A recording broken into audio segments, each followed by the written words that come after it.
विष्णु भक्त कसाई की सच्ची कहानी। दोस्तों, किसी नगर में सदना नाम का एक कसाई रहता था। उसका मांस बेचने का व्यापार था। साथ ही वह भगवान विष्णु का बहुत बड़ा भक्त था। वह मांस काटते समय और बेचते समय दिन भर भगवान विष्णु का नाम लिया करता था। वह यह काम रोज करता था। उसके दुकान पर जो ग्राहक मांस खरीदने के लिए आते, वह देखते कि वह कसाई मांस काटता जाता तथा भगवान विष्णु का नाम लेता जाता।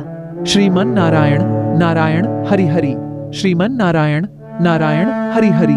सभी ग्राहक एक दूसरे से कहते कि देखो, इसे मांस काटता और बेचता है तथा भगवान का नाम भी लेता है।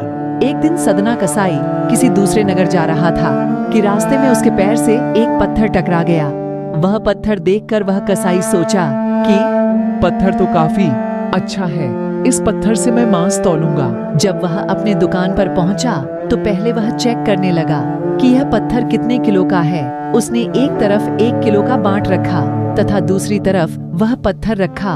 दोनों का भार समान था। इससे सदना को पता चल गया कि यह पत्थर 1 किलो का है। अब जो भी ग्राहक सदना कसाई के पास मांस खरीदने आते, वह मांस उसी पत्थर से तौलता।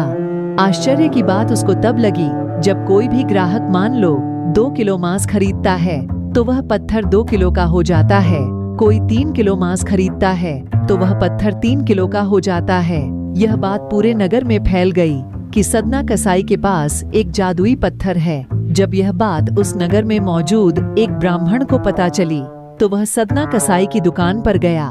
सदना कसाई ब्राह्मण को देखकर बड़े आदर सत्कार के साथ बैठने को कहा। आइए महाराज, बैठिए, कैसे आना हुआ? तो ब्राह्मण ने सदना कसाई से कहा, मूर्ख, तू जिस पत्थर को साधारण पत्थर समझ रहा है, वह स्वयं शालिग्राम है, जो कि भगवान विष्णु का ही एक स्वरूप है। वह कसाई आश्चर्यचकित हो गया और कहने लगा कि हे ब्राह्मण देवता, आप इन्हें अपने साथ ले जाइए और इनकी सेवा करिए। मैं तो मांस बेचता हूँ, यह अपवित्र स्थान है, ऐसे स्थान पर इन्हें रखना सही नहीं है। ऐसा कहकर सदना कसाई ने वह पत्थर उस ब्राह्मण को दे दिया। वह ब्राह्मण उस शालिग्राम पत्थर को अपने मंदिर में ले जाकर गंगा जल से शुद्ध करने प्रतिदिन उनकी पूजा करने लगा। ऐसे कई दिन बीत गए। एक रात भगवान विष्णु उस ब्राह्मण के स्वप्न में आए और कहने लगे कि हे ब्राह्मण, तुम शालिग्राम पत्थर को उस कसाई के पास वापस दे आओ। ब्राह्मण बोला कि हे प्रभु, क्या मुझसे कोई गलती हो गई है?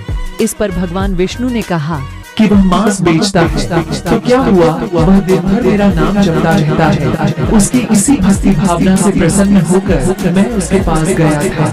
अगले दिन सुबह उठकर वह ब्राह्मण उस सदना कसाई के पास पहुंचा और सदना कसाई को स्वप्न वाली पूरी बात बता दी और अपने किए की माफी मांगने लगा। यह सुनकर सदना कसाई की आंखों में आंसू आ गए। उसने कहा कि यदि मेरे प्रभु को कीर्तन पसंद है तो मैं मांस बेचने का धंधा बंद कर दूंगा। सदना कसाई मांस बेचने का धंधा बंद कर उनकी पूजा अर्चना करने लगा। आगे चलकर यही सदना कसाई भगवान विष्णु का बहुत बड़ा भक्त बना। इस कहानी से सीख। दोस्तों, पुराणों के अनुसार इस कलयुग में सिर्फ हरि का नाम ही एक सहारा है। हरि नाम के निरंतर जाप से मनुष्य को मुक्ति मिल जाती है। मनुष्य किसी भी जाति का हो या कोई भी काम करता हो, यदि वह भगवान का नाम अपने मुख से लेता है तो अवश्य ही उसका जीवन सार्थक हो जाएगा। अंत समय में वह इस लोक को छोड़कर सदा सदा के लिए जन्म मरण के बंधन से मुक्त हो जाएगा। ऐसे ही मजेदार कहानियों के लिए इस चैनल को शेयर, लाइक और सब्सक्राइब करें और कमेंट के द्वारा जरूर बताएं कैसा लगा। देखने के लिए धन्यवाद।